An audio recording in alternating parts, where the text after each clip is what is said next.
All right, we are live here with episode 7 of the Rob Anderson Show. Honored today to have Melisa Arnautovic, hailing all the way from Austria. Melissa, how are you?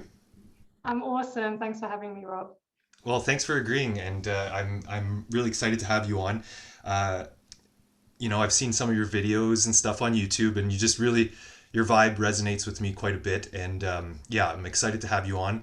And so yeah, I guess kind of explain to the audience a little bit about who you are. I know that you worked at Red Bull for quite a number of years, and then kind of a few years ago branched off to start your own thing. And I think that's correct me if I'm wrong.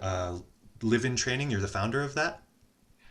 That's right. Yeah. So I was in the corporate world, yeah, for a good 15 years. 8 of those years were at Red Bull here in Austria, but before that in the UK, because I'm from the UK, if you can't tell from the accent. But I have lived in Austria for 10 years now, but originally from Bosnia, hence the surname Arnautovic. And yeah, about actually just before this whole world situation happened. So it was in November 2019 is when I left the corporate world. Yes, I left my full-time work and decided to embark on my purpose, which was all about what I found most drew me was everything to do with conscious growth. And I was already like creating and delivering trainings in the corporate world, as well as many other things like managing teams and doing strategies and execution and that kind of stuff. But I found that whenever I was creating and delivering trainings and workshops and helping people in personal development, that kind of really sparked me. So I decided to like go for that full time, and that's what I've been doing for the past, well, I guess it's 2 years now, 2 years full time with Live in Training, which is yeah my company where I do yeah online courses, trainings, workshops, whether they be physical or obviously online. And that's my purpose. That's what I do. Yeah. Very cool. Thank you for sharing. And so you mentioned that leaving Red Bull. Did that have to do with? I don't want to say the word because I don't know if we'll get censored if we say COVID. But so it was before that all happened. It wasn't as a result of that. Yeah, and so that's why I almost feel like that was divine intervention or divine timing, because I feel that if I had chosen, because obviously it was a big risk at the time, but it just made sense to me. And I don't know if anybody listening or if you yourself have ever had those moments where you want to do something in life so badly, but you can't explain why or whether or not it makes sense, because to everybody else, it doesn't seem to make sense. And when I look back at it now, if I had waited even just a couple of months and COVID hit, I mean, who knows? Maybe I wouldn't have wanted to quit, right? Because everything was all the craziness that was happening in the world. There was a lot of uncertainty and everything.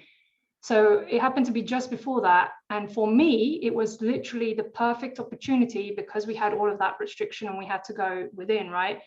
Uh, I really got to fully focus on, first of all, myself and therefore also my creative work.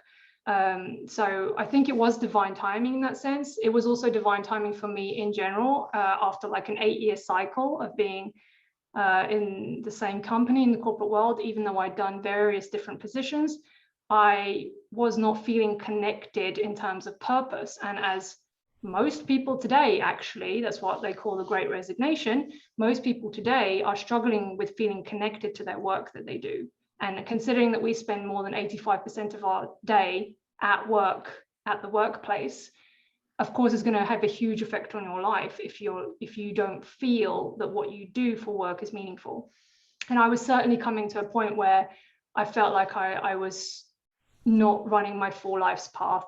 So it was divine timing is all I could say. But yeah, it was just before COVID. And I feel like for me, it was supposed to be the right time. And even being in Austria, living in Austria, because obviously I didn't grow up here and everything, I think I was supposed to be here. And I was supposed to already have launched my own business and everything. And the fact that then everything went online and that I could do my own business online as well, it all just kind of seemed to fall into place. So even though, of course, there were difficulties and challenges, and I had to adapt and I had to learn how to do new things for online trainings, it nonetheless didn't feel forced, right? It didn't feel like I was struggling. It didn't feel like I just trusted that, no, this is like the right thing. And if I do things with purpose and I do the best that I can, which is all we can do, if I just do the best that I can, I will be looked after. and it has always been the case till now. So I'm grateful. Yeah, like you said, the universe has your back, right? Yeah. Yeah. Well, that's awesome. Thank you for sharing. And so you mentioned that if, like, do you have a lot of colleagues that, at Red Bull, like how you mentioned that if you didn't quit beforehand, you might still be there, and leaving from, not following your purpose. Was there a catalyst, like one day, like was it an awakening where you were just like, I can't be here anymore? Like how did you make that final decision? Because you mentioned, and I've been there too before, whether it was like dropping out of university or quitting a well-paying corporate job. I've done kind of similar things. What was the Mm. catalyst or that aha moment where you just said, because a lot of people had that when COVID hit, but yours happened, slightly before. So what was it that made you decide that? Yeah. Well, first, I think all meaning is the meaning we give it. So, and also, I don't like to look at what if. So, we could also say maybe I would have stayed, but it's a what if, right? So, we don't know. But um, so, yes, awakening is definitely part of it. My awakening journey began back in 2012, which is why I actually moved to Austria, which was a big risk at that time as well. However, I then kind of almost shut it down after that because I got comfortable, let's say, in my comfort zone in the corporate world. So I was, climbing the ladder. I was ticking all the boxes that we think is so-called important in life, right? But I definitely reached a point, especially as I started to get more and more into conscious growth. So started to question, started to read different books, started to just want to self-educate, not so much like go and study officially, for example, in a university or something. I just was very thirsty for knowledge of different things because I've never really believed in any specific religion. So I was, you could even say I was atheistic, but I certainly believed in some kind of higher power. And I don't know why, but I was being drawn to like look into more stuff like that. And as I was doing all of that, the more and more I started to realize that my day-to-day life was not matching what I felt inside was, like you said, like conscious awareness or conscious living. So it definitely came a point. It was a good year, I would say, before I actually chose to leave, where I was really considering it and saying, is it me? Am I just, you know, basically, because that's the thing a lot of people think as well, is like, oh, shouldn't I feel grateful for like everything that I have and all that? And I was like, well, I do. And at the same time, though, I feel something needs to change. I feel like I went off track. Like the awakening started and then I went off track and got comfortable in the day-to-day, like having a partner, having a home, having a comfortable full-time job in a great position and all that stuff. But I wasn't feeling whole and complete. And that those are those things that you can't really explain. You just feel them. And I remember a quote that said, like, anything that you can't go a day without thinking about is not something you should give up on. And I was like, yeah. And it started to become a daily thing for me. Like every day, I was like, man, Melissa, like, you're not paying attention. Like, come on, there's something here. And then that's when I really, it didn't matter to me anymore whether or not I would get a better position, or it wasn't anything like that. It wasn't about corporate at all. I just knew that, first of all, I needed my own freedom. I needed to be able to express myself creatively, the best for my ability. And I knew that the path was about training and personal development because I was already doing that, and I felt so alive when I was doing it. So I took that risk in kind of a knowing that everything will be okay. And I've only really ever had that two times in my life. And once was in 2012 when I chose to move to Austria, and the second time was when I quit corporate and chose to open my own business. So yeah, that's what I would call things like divine intervention. So that's what it was for me, that second time round. And yeah, of course, is it scary? Of course, it is the unknown. But at the same time, you've got to remember that nothing in life is certain. Nothing in life is actually planned out. You don't know anything that's going to happen. So actually, every single day you wake up is uncertain. And if you're not living that way, then all you're living is you're repeating a program, an unconscious program, which means you're just living the same day on autopilot. And there is nothing for me that's more like draining than realizing I'm living on autopilot. And I was just like, no more autopilot. And it was like a breath of fresh air, to take that step I needed to. Well, it's a very big step to do, and a lot of some people never do it, right? You know, so, and I think it's changing. The landscape's changing now more than ever. But you know, our parents' generation, some, you know, that back then it was like you'd get the same job for 30 years, especially in the town Exactly. I grew up in. And so it's more and more common now. There's a quote I like. It's those who are successful are, I forget how it goes. Those who are successful are the best at plan B.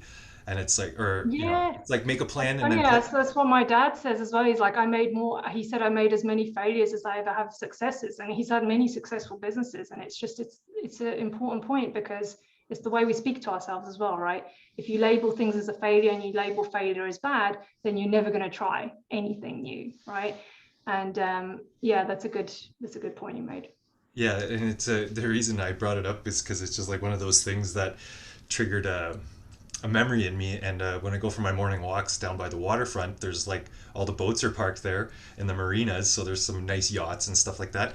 And one of them was called Plan B, and I was like, oh, that's cool. So I was like, I was trying to envision like what this person's life was and how it went, and then they were like, fuck it, I'm buying a boat and just going around the world, you know. So Well, that's what they call, that's a great point because that's what they call like the midlife crisis. Is like, you know, when they make fun of the 45-year-old that goes and gets a red Ferrari or whatever, right?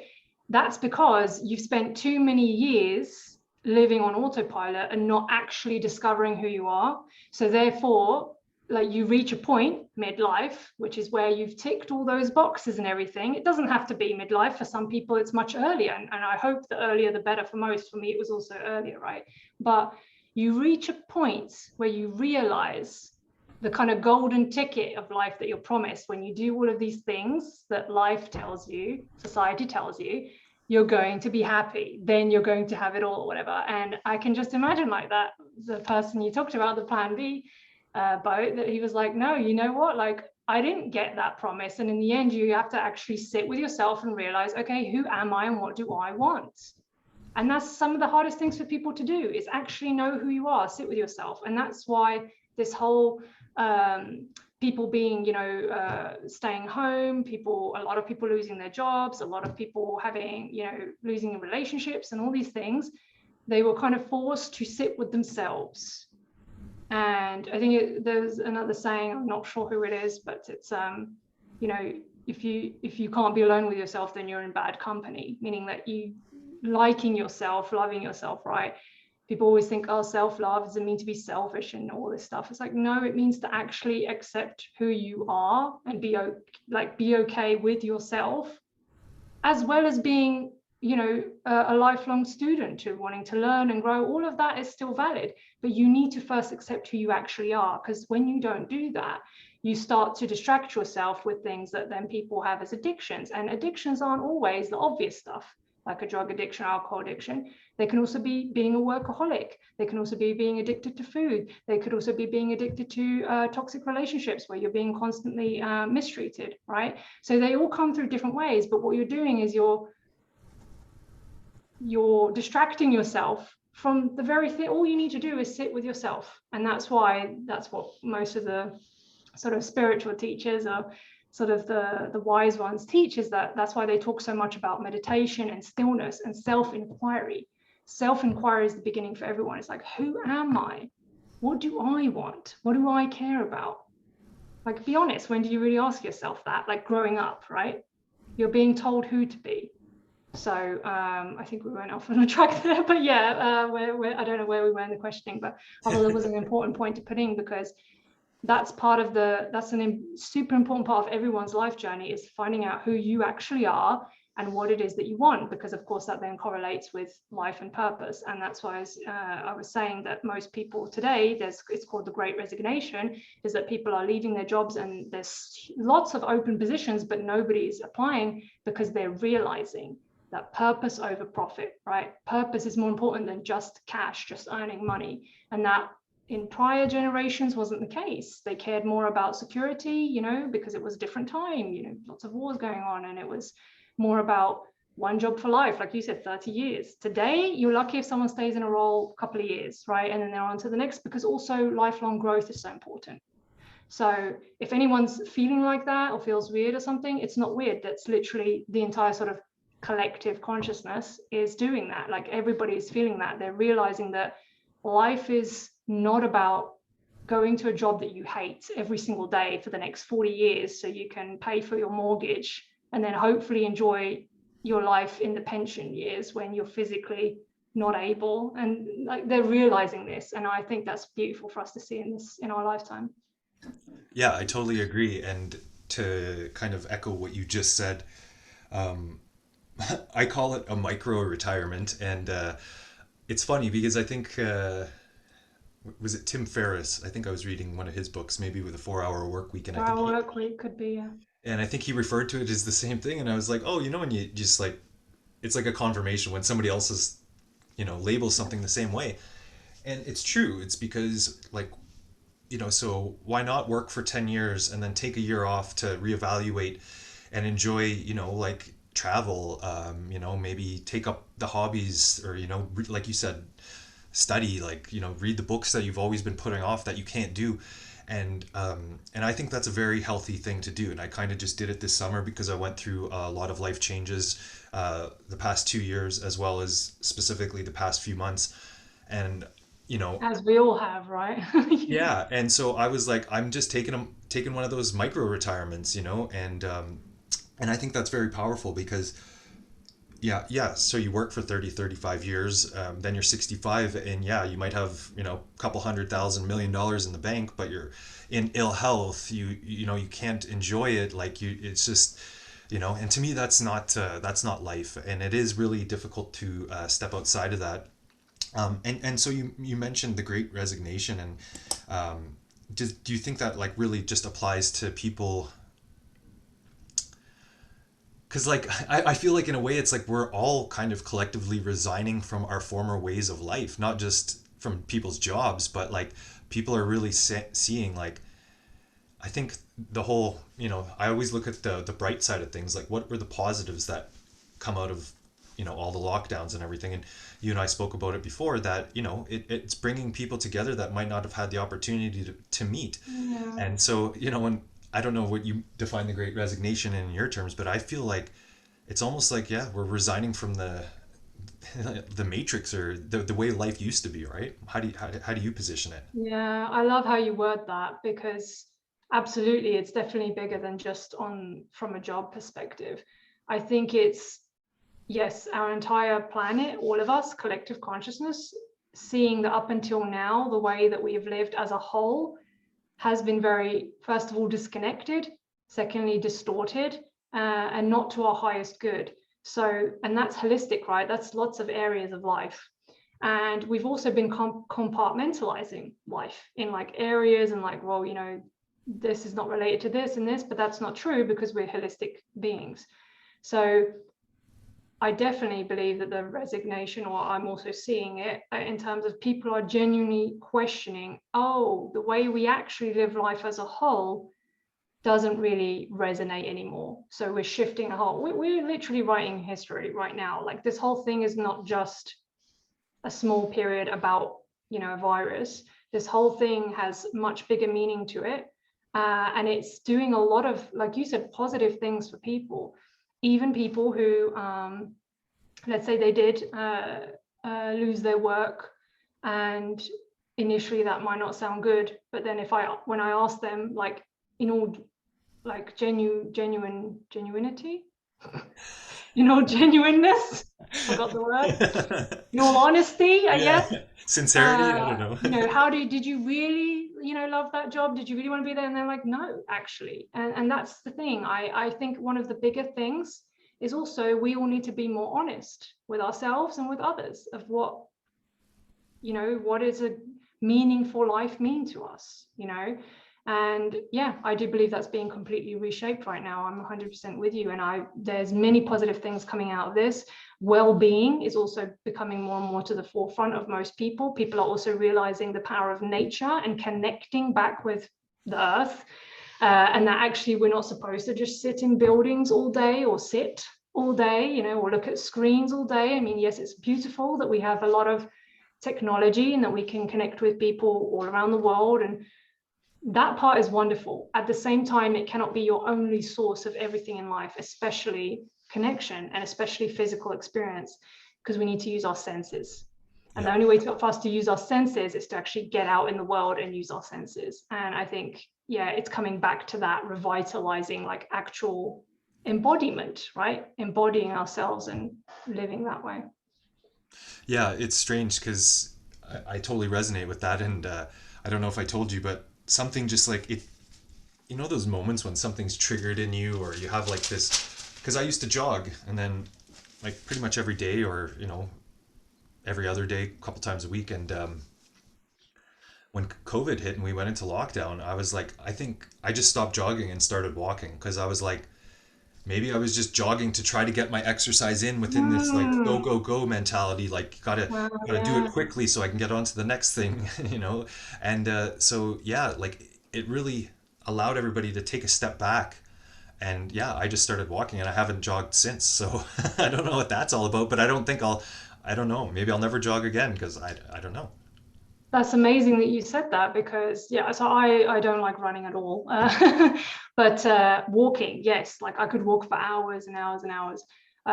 Actually, there's even science anyway to prove that jogging or running is actually not more beneficial than walking anyway, but that's a whole other story. Of course, if you enjoy running, then great, you know, go ahead and do that. But I love that, as you said, like it's about really not being on the go and doing something just because, you know, it's that half an hour slot in your calendar and that's what you got to do now. It's like, no, are you really observing your environment? Like, are you actually stopping and seeing, like, as you're walking, you know, are you smelling the air? Are you feeling the sun on your face? Are you hearing the birds? Are you noticing the colors of the trees, like what season it is? And yeah, it's called, people call it mindfulness. Ultimately, it's just living in the present moment, right? Like Eckhart Tolle talks about, like the now. And that part for me is so profound because the now moment is actually all that we have. There, we actually have no past. The past doesn't exist anymore. It never did. It only did at the time, at that now moment we experienced it. So there's no past. Future also doesn't exist because it's just our projection of what we think may potentially happen. Ultimately, it's all happening at the same time. And how can it all happen at the same time? Only now, right now, in this moment. So that means literally every single day, every single moment, any choice that you make, yes, any choice that you make, and yes, it really is like every small decision, not even just big life decisions, you are literally shaping your life. And that's why, like, I teach this a lot and it's truth. And I see this in my life and in many other people's lives. When you create, like, when you live from a life that you are creating your own reality, you will literally see all those things that you are trying to create. If you live from a place that you are a victim of circumstance, so everything's happening around me and I'm just, you know, reacting to it, then that is what you're going to get. You're going to get more chaos. You're going to get more things coming into your life trying to control you, because everything's kind of a reflection. Everything is a reflection of you.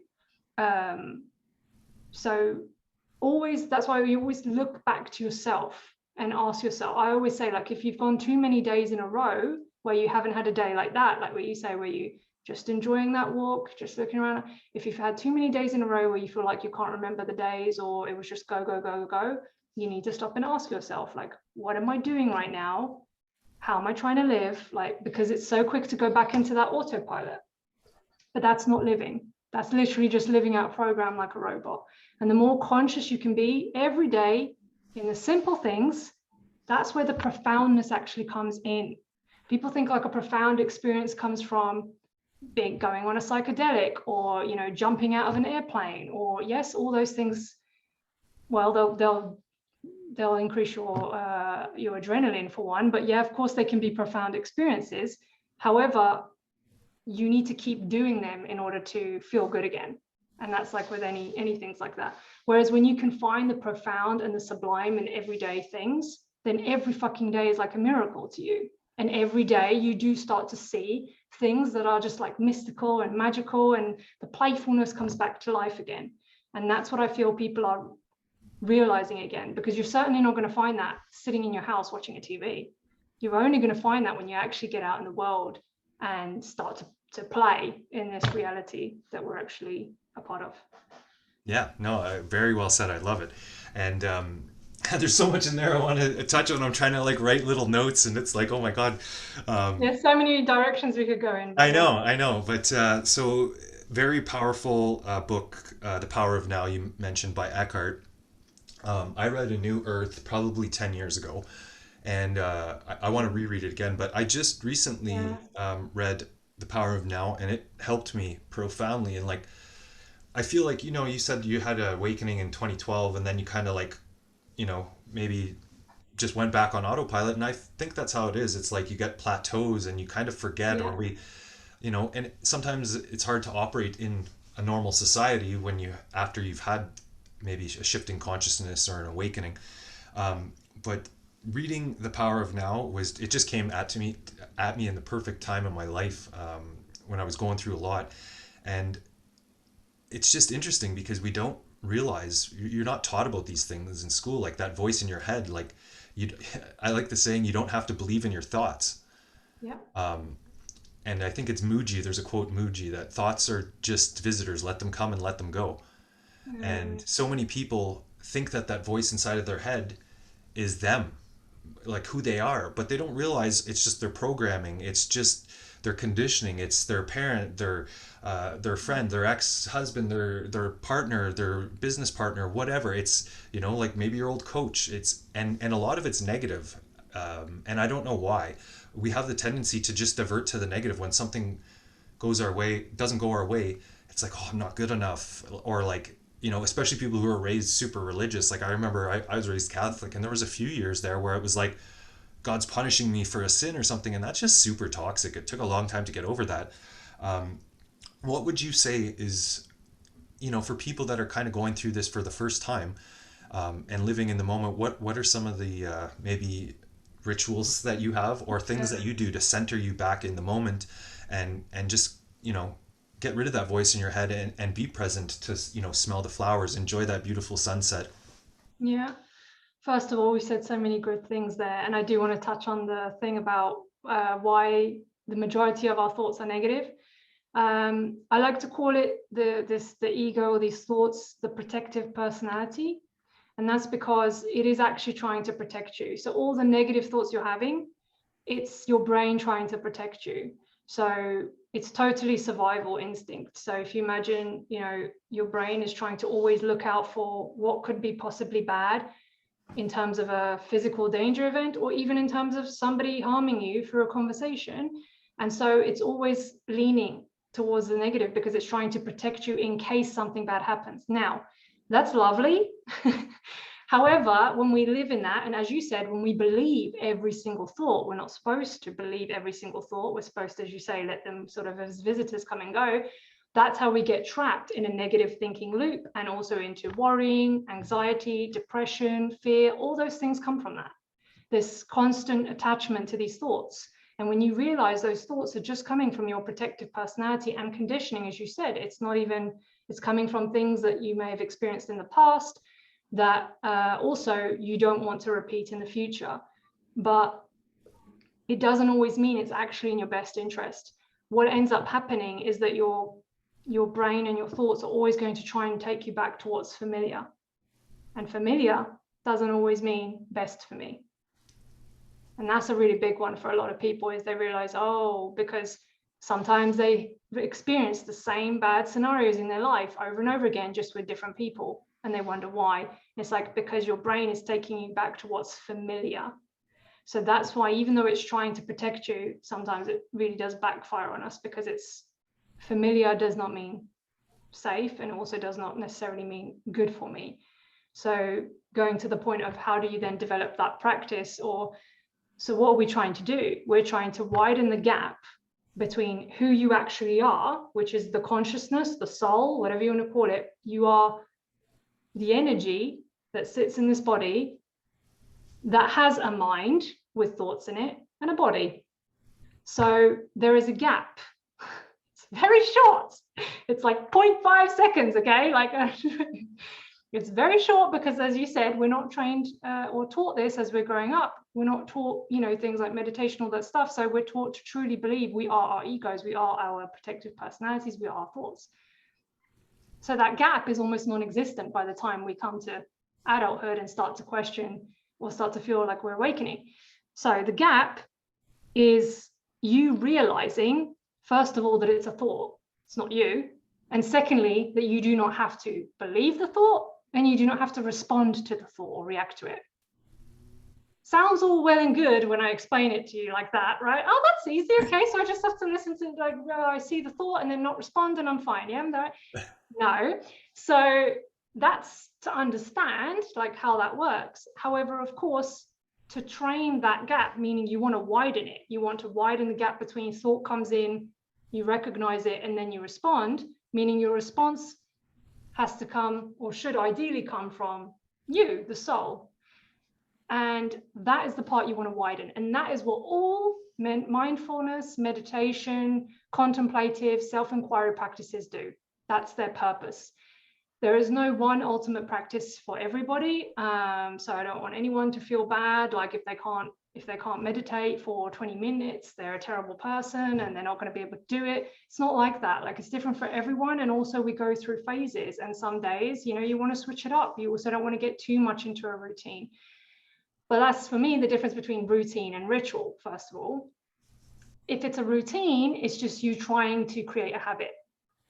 Now, when it comes to things like expanding your consciousness and conscious growth, you're not just trying to create a habit. You're actually trying to become more of your true self. That's why a ritual is more important. Why? Because a habit is just training a brain to do something on repeat. But we're talking about things about expanding consciousness and mastery, which is more, let's call it higher level than just creating a habit. From that perspective, it has to be a ritual because it has to have meaning. And the meaning and the feeling is super important. So what are some of the things? Well, firstly, I think something that everyone can do is have a place in your home, anywhere, I don't care if it's a tiny like corner, anything, that you can create a ritual space, meaning it's a space that you come to do a kind of self-inquiry practice, okay? Wherever that's most comfortable for you. In that space, there are many things you can do. And you can try all of these, but I recommend that you try one for like 7 days, see how it goes. And then if you don't like that one, you try the next one for another 7 days and so on, right? Or you mix and match them. Number one is journaling, meaning you sit down in that corner, wherever you are, whatever you're doing in your house, or even in nature, even better, and you just simply write down your thoughts and your feelings. Some of it's going to be crap. Some of it's going to be, some of it's going to be very enlightening, because you're going to see a lot of the horrible things you say to yourself. Number one, that's a big one. Then what's really powerful, if you want to do this only with thoughts, because we could end up talking about this for ages, so I'm going to really try and keep it top line, but with your thoughts, every time you write the ones down, question it. Is this true? Like, is this true? And most of the time you realize that that's not true. So for example, I'm never going to be able to achieve that thing. I'm a failure. No one loves me. I don't know, like all the things that people go, like they have these thoughts that come in, like they're their biggest critic.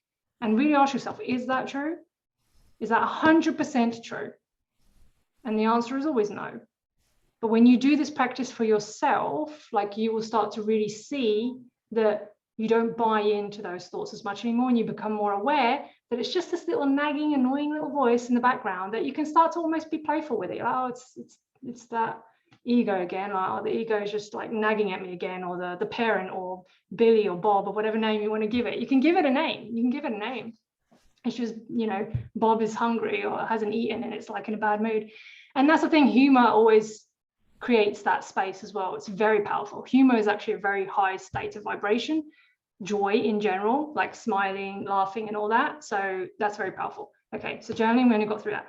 Secondly is self-inquiry. So literally asking yourself deep questions. Again, you can use a journal, or you can just ask yourself, or sit and ask whatever you believe in, which is things like, why am I here? What is my purpose? What is important to me? How can I best serve? And just whatever answers come to you in the moment, they will be the right answers. And it will change varying on the day. And a lot of times it surprises people too. The other thing, I'll just give one more, otherwise it's going it might be a bit too long, is some form, of course, of meditation. But there's so many different forms. Now, if you're someone that's not good at the normal quote unquote meditation where you have to close your eyes and ignore your thoughts, if I have to choose one now that's best for widening the gap between your thoughts and your true self, it's the candle one, candle meditation. And that's actually not very it's not like a standard one. First of all, your eyes are open. You're not closing your eyes and you're not trying to stop your thoughts or anything like that. You literally just look at the candle flame and you just focus on the candle flame. And it's actually a lot easier than doing the one where you have to close your eyes and everything. Nonetheless, you'll still see how hard it is. Literally every 0.5 seconds, a thought comes in. And you will see first just how busy your mind is. And you'll see just how much noise is in there. That's the first thing, which is really profound, because you realize, of course, how can I truly know or feel peace or be in that state of, serenity if there's so much noise going on in there? But because you're so used to it, you don't realize it. When you sit with the candle, you notice it. You're like, oh my God, there's so much noise in my head. And then you don't try to stop the thoughts, but you just note them. So every time a thought comes in, you focus back on the flame, and just do it. It could be you can only do it for 2 minutes a day at the beginning, and then later you just increase it slowly and slowly. But it's not a competition. It's not how long can someone do it. It's how meaningful is it for you. But in that time space, like, make sure you're really doing it for yourself in that silent place. You can't do it with lots of people and stuff around you because you will get too distracted. So those are a few. I've been speaking for a while now. That's okay. I love the passion. It's amazing. I have to go consult the notes because there was just so many things that you touched on. I think you said sitting alone. I think that's what scares a lot of people, and that's why it's Yes. difficult to get into the meditation, because people are scared of sitting alone with themselves because they think they are their thoughts. And you mentioned like addictions to things, and there was a book I was reading. I forgot what it was, but it said that work is probably the number one addiction that people use because it doesn't seem like an addiction. So people who think they don't have an addictive personality, like I don't drink, I don't smoke, I don't do drugs, but you're a workaholic, because Yes. they can say, well, I've got bills to pay, I got to do this, and like you hear it all the time, like, oh, I don't have time for that, I'm busy with work, and it's like, so yeah, it can be a thing, and so I think people are actually scared to be alone with their thoughts because of what they're going to think if they're idle, right? And so that's Yes, and also because they will be confronted with their identity, and identity doesn't actually exist. We create it through this ego and protective personality. But now imagine your whole life, say you're now 26, and only just now you're going to say to yourself, your whole identity doesn't exist. It's not real. You don't have any things you have. You're not any other. You have a crisis. You freak out. That's why people don't want to sit with themselves, because they're afraid what they're going to find out. They're afraid that potentially the life that they've lived is not a life that's in alignment with who they truly are, which unfortunately is the case for a lot of people, which is why the top regret of the dying is, I wish that I'd lived a life that was true to me and not one that others expected of me. Now, why is that important? Is that, well, at least either you heard this today or maybe at any point earlier in your life, you can start that journey earlier. The earlier the better, right? But it doesn't really matter at what age trajectory you are. The point is that an identity is not a real thing. The ego thinks it's real. And because you have to let go of who you thought you were, it literally, Rob, feels like dying. It does feel like you're dying. Even though you're not physically dying, it feels like you're physically dying. So that's why people are so afraid of it, because they're afraid to let go of everything they identify with, whether it be their status in terms of their what they do for work, whether it be their partner, with a relationship, whether it be who is in their friendship circle, whether it be their family, whether it be all the material things that they now have and they thought were meaningful but are not potentially. So that is scary. Of course that is scary. And that's why, first of all, I have compassion for everyone. It's not like it's an easy thing to do. However, it is also a really easy thing to do when you realize that you are not any of those things. And actually everything that you take or buy or have on the outside, you're only engaging in any of that stuff because you're trying to get a feeling. And all of those feelings, guess where they come from? From you, from inside. So it's any feeling you wish to feel, you can feel it right now. And Yeah. when you start to, again, like practice that and realize that, you literally become like an alchemist, like a magician of life, because you realize that, oh, it's not the external stuff that's actually making me feel happy or sad or stressed or joyful. It's me. I'm the one that's creating the emotion. So when you start to pay attention to the different kinds of emotions and how they feel, you can start to cultivate the thoughts and the situations, like let's say dancing around or going on a walk or sharing a laugh with another person. You're starting to like create that emotional alchemy in you, and therefore you're creating that very experience purely through yourself. And that's why it's like people realizing that everything they ever needed is already within them, sitting alone in a corner in a room. And that is actually really scary for people because they have so many external attachments. But the good news is that it's nothing to be afraid of, because it's the most beautiful thing you can realize, because it's like everything's within you, like everything. So it doesn't matter what you have on the outside. And by the way, we don't own anything or anyone. It's just all beautiful experiences that we get to have in our lives. But all of it is coming from our internal experience.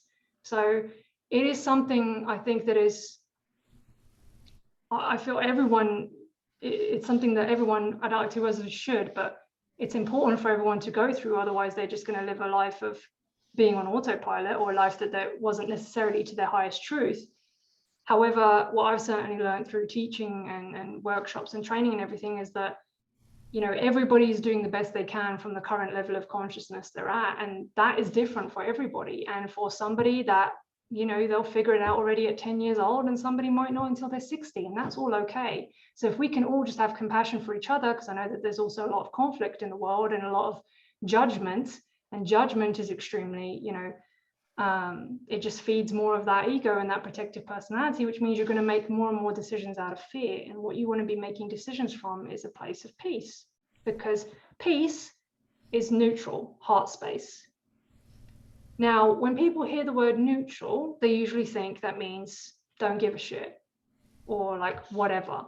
That's not what neutral is. It's because we haven't been taught that in terms of energy. Neutral means heart-centered, meaning that you don't have either highly positive or highly negative polarized charge of emotion. You're not making a decision out of a highly emotional charge. You're doing it from your heart space, which is always compassionate, accepting, and unconditionally loving. And unconditional love shows no judgment of self or other. And that's, in all honesty, a lesson that all of humanity, I think, is learning and still needs to learn throughout this lifetime and many lifetimes. But that's why acceptance, non-judgment, everyone's doing the best they can from where they're at. And you can only affect your response, not nobody else's. Because a lot of people will say, well, it's my partner, it's my boss, or it's no. Anyone that comes to you and says anything to you or hurts you, you have in some way manifested that. And I know that's really hard to hear, but that's linked to the whole concept of karma, which I didn't know if you wanted to talk about that today or not. We can talk about whatever you want to. I love it. I love the free flowing conversation, right? There's no agenda here. But before I go, what do you think karma is? Like the dictionary definition. I think it's, No, like the Rob Anderson definition. well, I think that there are, it was interesting. I think we can take on other people's karmas as well if we um, if we allow ourselves to be too empathic. So I think karma is just, it's like our life lessons and the things that we need to, sorry, the timer went. We've got 20 minutes left. So karma it's like part of the life lessons. Like life happens for you, not to you, right? And so to me, karma is like, it's just life balancing back out, saying, hey, maybe that's the wrong direction. Like, if you're mean or condescending or said hurtful things to somebody, it's going to come back in some way. And it's the universe, being benevolent, is going to let you know that, like, hey, what you did there, that wasn't, there's not no right or wrong. But I don't know if that's a good definition, but Yeah. Or have you if you look back at your own life, have you ever experienced that example, as you just said, like the universe showing you when something is, for example, of a negative effect, let's say? Oh yeah, for sure. Like, and I feel like karma is almost like judgment, because I feel like if we judge things, those things are going to happen to us. And I don't have like a specific Love that. example, but it's like, yeah, anything that you judge, you're going to end up living through that. And it's like the karma of life coming back around to say, hey, remember that time you judged it? Well, this is what it's like being in that person's shoes. Like if you say that, see that homeless guy Exactly. over there, like, oh, he's a piece of shit because he's homeless. Like it's his fault. You one day you might fall on hard times, and then you're going to be like, oh, that's what karma is. Perfect. You gave a perfect example. And it's not the one day you might, it's that you will, because karma is literally cause and effect, and that there's nothing in the universe that's not connected. So when you think of cause and effect, again, science and spirituality are literally two sides of the same coin. They're just explaining life and the meaning of life and how life works in different angles, right? Yeah. Um, and so cause and effect is the scientific term, let's say, for karma. But that's what karma is that everything that you do, whether it's of a positive or negative, will come back to you. Now, the negative aspect, as you said, because when we understand that universal law is love, therefore, karmic return means if you've done something from a negative aspect, it will come back to you, as you said, for you to experience it and to neutralize it. That's the important thing. Remember what I said about neutral, heart space? That is how you neutralize it. So, like you said, if you judge, it could be a judgment, but ultimately, it's anything where you have intentionally also harmed another, even if it's just, if you think it's not nothing, like verbally, like calling someone a bad name or something, at some point, it's going to be returned to you in the sense that you know how it feels, and that it can be neutralized because it's not truth. Anything that's a negative vibration is illusion, and it's illusion that we create. So every time that illusion, because I'm going a bit metaphysical, but I'm really going to try and keep it, in the topic, it has to be neutralized. So every time you have a belief like, oh, that homeless person is, lazy because they're not getting a job or whatever, click cancel, delete, thank you. At some point, that's now gone into the field. Remember, everything's energy, right? Energy, frequency, and vibration. So your thought is that powerful. You've now put that out. Just because you thought it, you didn't say it to the person, whatever, it doesn't matter. It still created an energetic charge. This is really important. If you attach now emotion to it as well, like you said it with like emotional charge, now it's even stronger. So pay attention as to how much emotion you attach to also like negative things. It will then come back to you. Now, it might not come back to you on the same day, may not be in the same week, may not be, it will be with different people, different circumstance, might even be in another lifetime, but that's another topic. But it will always come back to you. And it's that law of karma that's always showing you that, as you said, the universe is benevolent, the universe is love, everything is about the fact that we're actually all one, we're not separated. So of course, if you judge another, which is your beautiful example, you're actually judging yourself anyway. So it's going to come back to you. If everybody is you, then you're going to feel that very same judgment that you gave to somebody else, guaranteed. And I'm sure anybody that's listening as well can think of at least one time in their life, if not more, that they judge somebody and that has come back to them as well in some way or another, whether it be with the same people or different people, for sure. Yeah, and judgment, just you're making somebody else wrong, like you're right or you're above them, or what's like, you don't have all the answers. So it's like saying it's a subjective thing, right? Like you don't understand. Absolutely, it's totally subjective. I have a picture that I usually show in my trainings about exactly that, which is like there's two people looking at these sort of they're looking at these shapes on the floor, and from both sides, one of them says it's number 3 and the other one says it's number 4. And when we're looking at the image, we can actually see both 3 and 4. So my question is always, who's right? And the answer is they're both right from their perspective.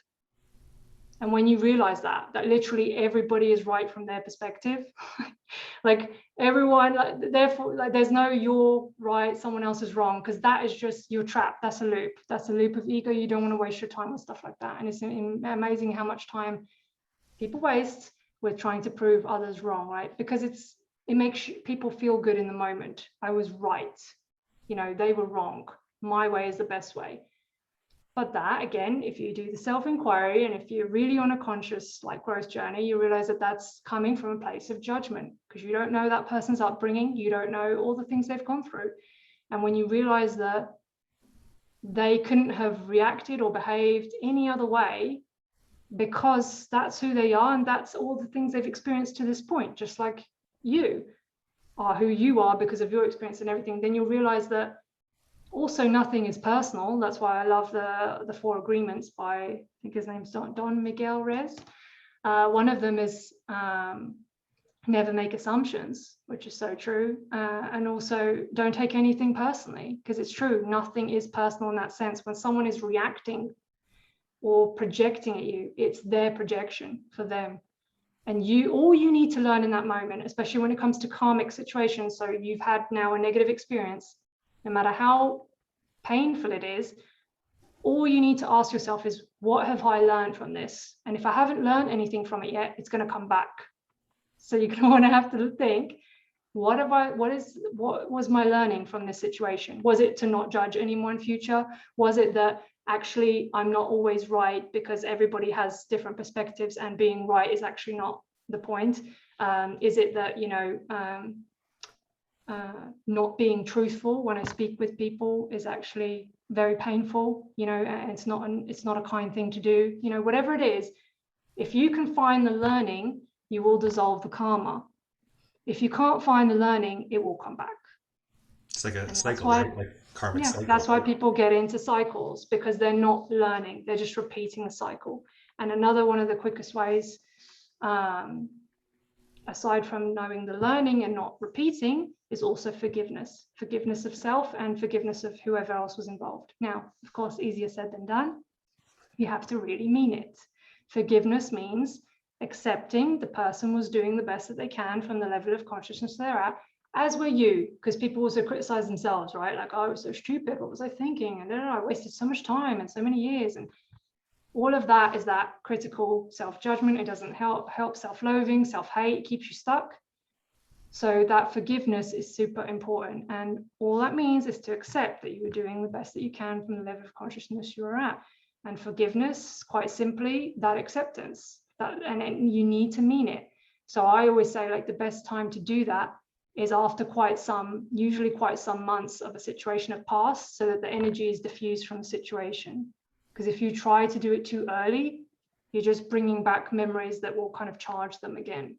So space and sleep actually heals a lot. It's not really time, it's space away from whatever was the negative energetic charge, and also sleep, because we get a lot of healing in sleep. So you'll know, it's different for everyone, but between some weeks and some months, you'll know that when it doesn't feel emotionally charged anymore, then you can do a forgiveness ritual to kind of close that chapter. But yeah, find the learning in the karma. That's the important one. Exactly. And I love what you said. And I think it's important. Some people don't realize. I think it took me many years to realize that you said it too. It's your thoughts. People think that just because you don't say something, the universe, to me, I believe that the universe doesn't distinguish whether you say it out loud or in your mind. It doesn't make a difference. So you would be right. Yes. Yeah, you can be self-righteous and be like, if you walking down and you see somebody who's falling on hard times and you're like, oh my God, look at this fucking, but you think it still doesn't matter. You're not, oh, and that's the thing, is that I can sense energies. So I can tell, if you're in a group of people, and it's weird, I don't know if you experience that, but if somebody is judging internally, I can feel that. And it's if you have something to say, you might as well say it out loud, because you can see it. Yeah, you're right. yeah, and it's you're putting that energy out into the world. Don't think that you're righteous, or oh, I didn't want to say anything. You still thought it, and everybody could tell by your mannerisms and your tone of face and all that stuff. So it's so, and that's an important distinction to make, is that to the universe, your thoughts aren't private, Yeah, which is probably a great segue for our next session, I would say, which is exactly that, about collective consciousness, telepathy, sharing the collective mind. that is kind of where we're going. And as exactly what you said, is that your thoughts are not just in your head. Actually, you know, the universe is always watching and always listening, as I like to say, but sooner than you might think, we're also all going to be more and more, let's say, transparent in our energies. And that's another thing that this whole situation has done, is it's literally, I want you to imagine like turning on a light in a nightclub at 3 a.m., like a really bright white light. What do you see? You're going to see like people all over the place, like drunk, someone over there probably having sex in the corner, like people over there being What kind of judgmental. clubs do you go to? Okay, I haven't been to a club in a while, but that's what it used to be like. But anyway, it looks weird, right? You turn on the light and all of a sudden people will feel a bit, right? They're like, whoa, what's all this stuff going on here? Basically, it's like that. This last almost 2 years was literally the universe turning on the lights really bright, shining the light on all the shit, on all the shadow, and saying, look at all your shit now, guys, because it's our shit. We created it. So that's all it means. And we shouldn't be scared of it. We shouldn't be afraid of it. It's actually a beautiful opportunity. That's why so much is coming to light now. And everyone's like, oh, finding out all these truths that they never realized, or they didn't, you know, realizing that a lot of stuff you believed all your life is not real. And that's a hard pill to swallow for sure. But it's happening all for a good reason, and also for people to see that as we become more connected in minds consciously, we also have to be more transparent about being integral with our living, and that, like removing judgment, not lying, you know, not having greed and corruption and all these things. They all stem from that shadow, which is being brought to the light, because we need to bring to light to transmute it. And if everybody wants to live in a world where we're all happy and hugging and joyful and laughing and peaceful, then we need to first deal with our shit. And no, that doesn't only mean the people that are in power. It means every single individual. Every single individual has their own shadows, and we all take full responsibility of our own shit. And we realize, okay, where have I contributed to this? And we all have, whether it just be a thought, as you said, like if you think back to your whole life, how many times have you thought not nice things and kept thinking it?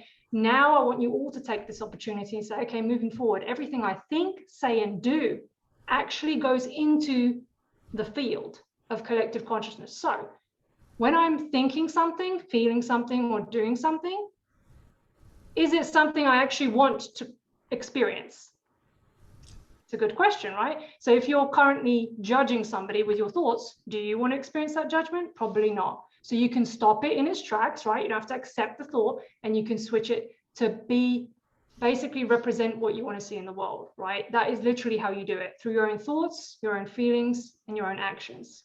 And that is how every individual, and I mean every individual, has an impact on this. It's not just a couple of people that are going to know, everybody. And that's also why we're all here. That's also why we were incarnated in this time, because we are here to be part of this huge transition in the world. And it's an exciting time. It's an exciting time. It is. It's the Great Awakening, right? The Great Awakening, I guess. Yeah. That's And where we end it, with the Great Awakening. yeah. And like you said, for our next segment, we'll start with the collective consciousness. Although I feel like there's 10,000 things that we could that we could discuss. I have like 2 pages of notes here, and I got to hardly any of them.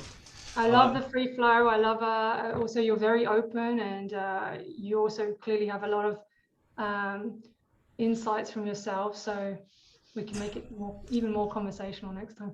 Yeah, well, thank you. And I like the free flowing conversation too, because it's like having an agenda feels like there's been too much in our lives that have had an agenda. Like, you know, like we've been living under, you know, I won't get into conspiracy theories, but it's like it feels like we've all been living under somebody else's agenda for our entire lives. So to just have these open, honest conversations with people like yourself, that's essentially why I want to do this. I just, you know, like I said before, like the everyday awesome, you know, like just the people out there in the world that you didn't even know existed, that are out there doing the tough work on themselves and helping others. And that's the thing that I think is difficult for a lot of people, is that it can be a little bit scary, you know, like, because you have to confront maybe your past, maybe the traumas that you've experienced, and you know it's going to be messy. Maybe it's going to be a couple months of feeling like you said, like everything's fallen apart. It happened to me the past 2 years.